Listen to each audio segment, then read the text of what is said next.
آرجے زویا اور میں آپ کے لیے آج ایک خوبصورت کہانی لے کے آئی ہوں جو سبق پر مبنی ہے، جس کا نام دولت اور زندگی ہے۔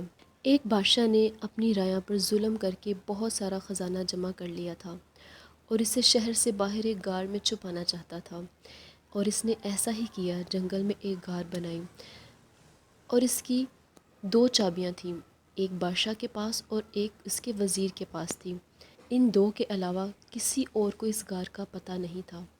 ایک دن صبح کے وقت بادشاہ خزانہ دیکھنے کے لیے غار کی طرف گیا اور دروازہ کھول کر اندر داخل ہو گیا۔ خزانہ کمروں میں چاول اور گندم کے انبار کی طرح بکھرا پڑا تھا۔ ہیرے اور جواہرات الماری میں سجے ہوئے تھے۔ بادشاہ اس خزانے کو دیکھ کر بہت خوش ہوا، لیکن آتے ہوئے بادشاہ غار کا دروازہ بند کرنا بھول گیا۔ اسی وقت وزیر کا اس غار کی طرف سے گزر ہوا۔ وزیر نے جب خزانے کا دروازہ کھول کر دیکھا تو حیران رہ گیا اور پریشان ہوا۔ وہ سمجھا کہ غلطی سے دروازہ کھلا رہ گیا ہے۔ اسی خیال کے تحت اس نے دروازہ باہر سے بند کر دیا اور محل پہنچ کر یہ بات بھول گیا۔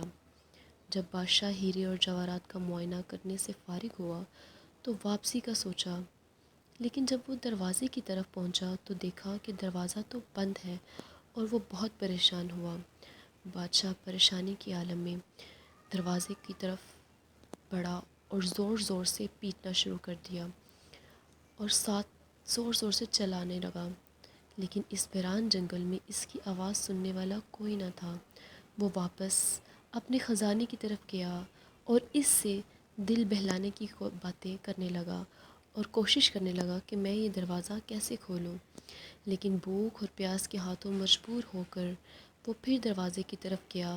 اس نے چیخنا چلانا شروع کر دیا اور پھر تھک ہار کر واپس اسی جگہ پر آ گیا۔ بھوک اور پیاس کی شدت اتنی بڑھ گئی تھی کہ آخر وہ ہیروں سے بھیک مانگنے لگا، اے قیمتی پتھر، اے قیمتی پتھر، مجھے ایک وقت کا کھانا دے دو۔ لیکن اس کو ایسا محسوس ہوا جیسے کہ ہیرے اس کی سادگی پر زور زور سے ہنس رہے ہیں۔ اس نے ہیرا اٹھایا اور زور سے دیوار سے مارا، کہا یہ ہیرا میرے کسی کام کا نہیں۔ موتیوں سے اپنی فریاد کرنے لگا، اے قیمتی موتیوں، مجھے ایک گلاس پانی دے دو۔ جیسے موتی اور جواہرات اس پر زور زور سے ہنس رہے ہوں۔ بادشاہ کو بہت غصہ آیا، لیکن بھوک غصے پر غالب آ گئی۔ آخر بھوک کی شدت اتنی بڑھ گئی کہ وہ نڈھال ہونے لگا اور آہستہ آہستہ جان اس کے جسم سے ختم ہونے لگی۔ اس نے دنیا کو پیغام دینے کے لیے زمین پر کچھ لکھا۔ اس کے بعد بادشاہ کا انتقال ہو گیا۔ وزیر بادشاہ کو تلاش کرتا ہوا اسی غار کی طرف آیا اور اس نے سوچا کہ بادشاہ کے خزانے کا کچھ اتا پتہ کرے۔